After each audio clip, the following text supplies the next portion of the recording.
O inimigo do mundo. Capítulo 1. Conhecimento. A Ordem Morta da Vidência e Numerologia raramente recebia visitantes.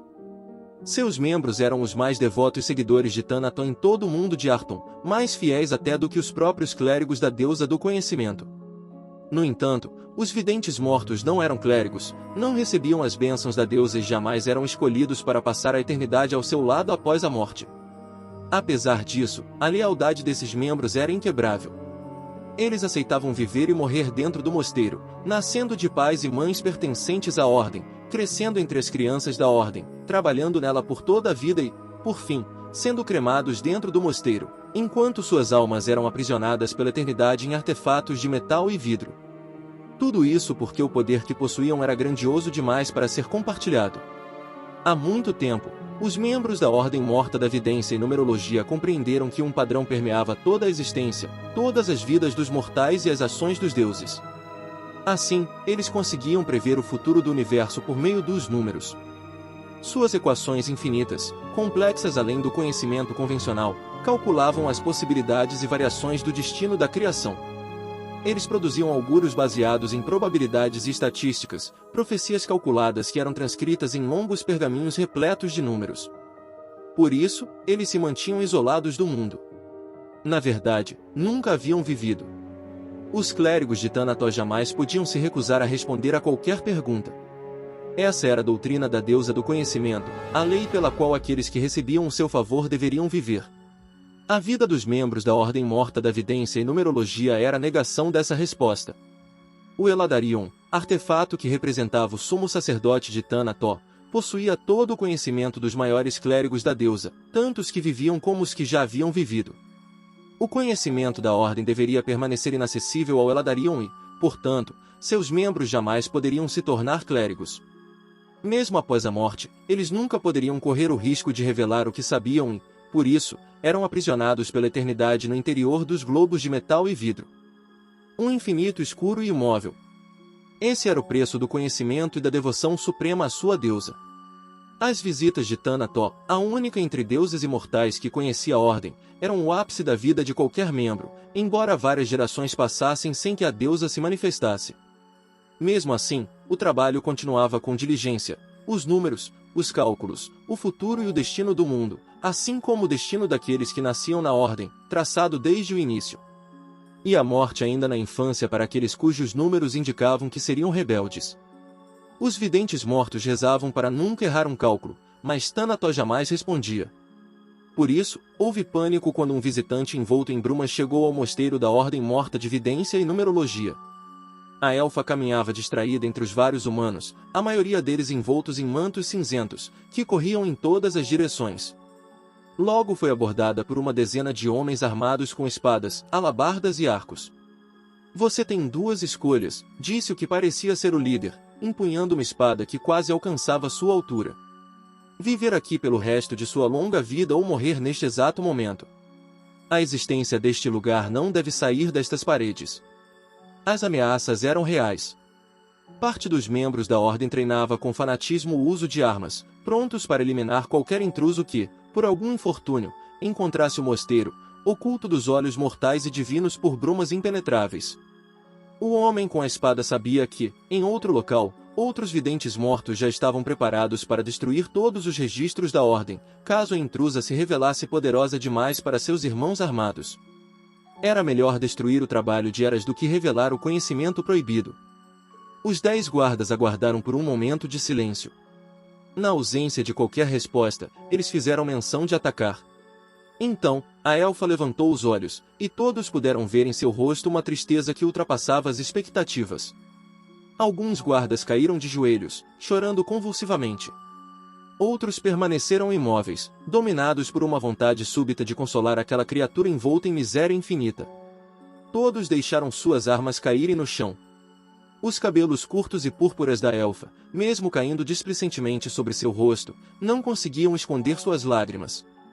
Ela continuou a caminhar, arrastando os pés.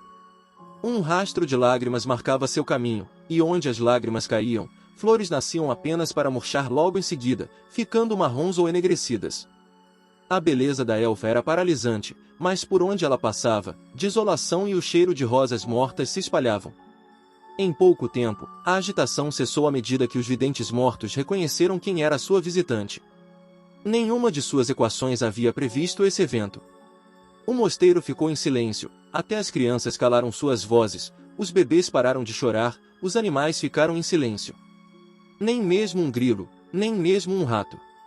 Apenas os passos da elfa e os soluços daqueles que sentiam sua tristeza, uma tristeza que somente a morte e a destruição, sem sentido e sem propósito, podem causar. A tristeza de uma raça que, há alguns dias, começara a definhar. Todas as mães que pressentiram a morte de seus filhos pelos fragmentos despedaçados de seus corpos, todos os filhos que viram seus pais cuspirem sangue, todos os maridos que sepultaram esposas estupradas e desmembradas choravam junto com aquela elfa, e os videntes mortos juntaram-se a eles. A elfa subiu longas escadas, espalhando sua dor insuportável, e chegou à sala do mestre da Ordem Morta de Vidência e Numerologia. Um grande livro, quase tão alto quanto 2 homens e grosso como o tronco de uma árvore adulta, dominava o ambiente, apoiado em uma estrutura de ferro maciço.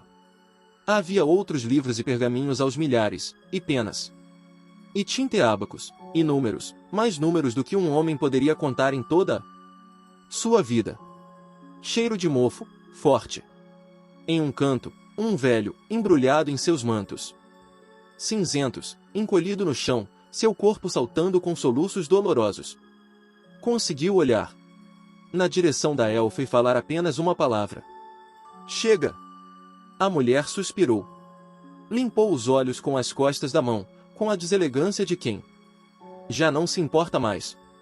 Suas roupas estavam bastante sujas, sua tristeza não era digna nem heroica. Era só tristeza, e nenhuma palavra poderia amenizá-la. Diga-me então o que acontecerá. O que eu posso fazer? O velho conseguiu se recompor, secando as lágrimas, saliva e muco que haviam se espalhado por seu rosto no meio do choro desesperado. Catou um pequeno par de óculos do chão, olhou a figura à sua frente e decidiu que era melhor ficar no borrão da miopia. Impertigou-se, de um suspiro engoliu os soluços. Estava prestes a fazer o que centenas de seus antecessores, seus pais e os pais de seus pais, haviam se sacrificado para garantir que nunca acontecesse. Por F.I.M. Respondeu à pergunta. Haverá uma tempestade.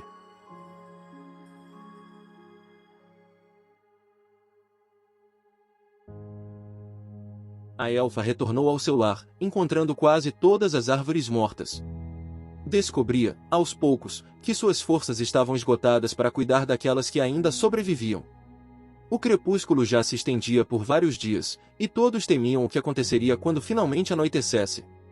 Sentada no chão, rodeada por folhas mortas, havia uma velha senhora humana. Ela se levantou ao avistar a elfa e caminhou lentamente em sua direção. Em um lugar tão desolado, a pressa era algo difícil de se encontrar. Então, Glórien, disse a velha senhora, descobriu o que procurava. Glórien, a deusa dos elfos, olhou para sua visitante. Sentiu, subitamente, a perda de mais um de seus filhos e uma expressão de dor cruzou seu rosto. Sim, sussurrou entre dentes, descobri uma arma. Eu vou vencer. Thanatos olhou para Glórien com uma piedade impotente. Há poucos dias, o reino dos elfos, Lenoren, havia sido devastado pela Aliança Negra, um exército imenso e terrível de goblinoides que poucos pensavam ser possível. Sob o comando do general monstruoso Tovor Ironfist, fiel ao deus Rainar, a aliança havia ceifado a vida de milhares de elfos em um curto período. Esse fato consumia Glórien de ódio. A deusa dos elfos era o tipo de vítima que continuava a se machucar mesmo após Olgoth ter partido. Rainar cairá, declarou Glórien com certeza e crueldade, assustando até mesmo a outra deusa. Ironfist morrerá. Toda a raça deles morrerá. Todas as raças goblinoides. Cada um deles. Sua raiva se transformava em dor física, sufocando-a. Glórien apertou os dentes até quebrá-los, cravando as unhas profundamente nas palmas das mãos, fazendo com que o sangue jorrasse de seus punhos cerrados. Criança, começou Thanatos, mas foi interrompida. Se todos os elfos perecerem, eu me tornarei a deusa da vingança. Serei mais cruel que quem Thanatos conhecia bem aquelas ameaças vazias. Havia pouco que ela não soubesse. Você sabe que isso não é possível, disse Thanatos. Você é a deusa dos elfos, sempre foi e sempre será. Antes mesmo dos elfos existirem, você era a deusa do conceito de elfos e dos valores élficos. Antes de criá-los, você já era a deusa que os traria à existência. Não podemos mudar. Você sabe disso. Glórien não respondeu. Continuava a apertar os punhos e os dentes, soltando um gemido fraco. Assim como Shalmir era o deus da justiça mesmo antes de inventar a justiça, e eu era a deusa do conhecimento mesmo antes de criá-lo. Somos imutáveis. É por isso que os mortais sempre serão superiores. A outra deusa relaxou as mãos e a boca, abrindo os olhos. Respirava com dificuldade, ainda sentindo a sensação de afogamento.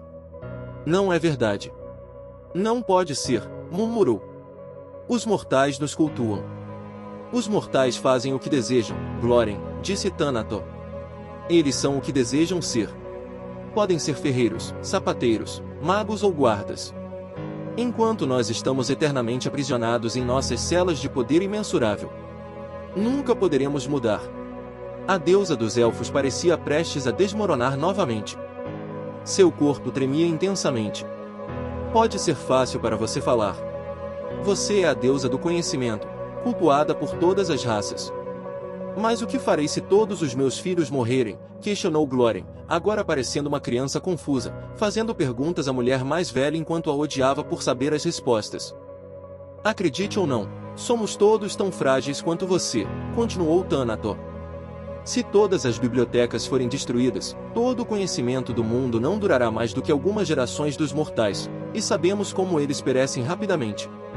Se Nin fizer algum movimento ousado, toda a justiça de Shalmir pode desaparecer, e até mesmo ele terá dificuldade em ensiná-la novamente a um mundo caótico. É por isso que somos todos tão frágeis, e é por isso que devemos manter o equilíbrio. Glórien conhecia a frase que viria a seguir, mas não conseguiu evitar uma expressão de repulsa ao ouvi-la. E é por isso que você não pode, nunca, destruir Ranhar, continuou Thanatos, sendo interrompida mais uma vez pela deusa dos elfos, desta vez com um urro.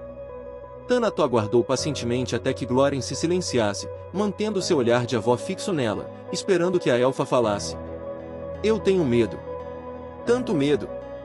E se eu morrer? Disse Thanatos com impassibilidade. Na verdade, uma pequena centelha de curiosidade brilhou em seus olhos, com a impiedade dos cientistas dedicados. Ninguém sabe. Nunca descobrimos o que aconteceu com Saz. Se algum dos deuses maiores morrer, então finalmente descobriremos qual é o nosso destino após a morte. E haverá um novo conhecimento.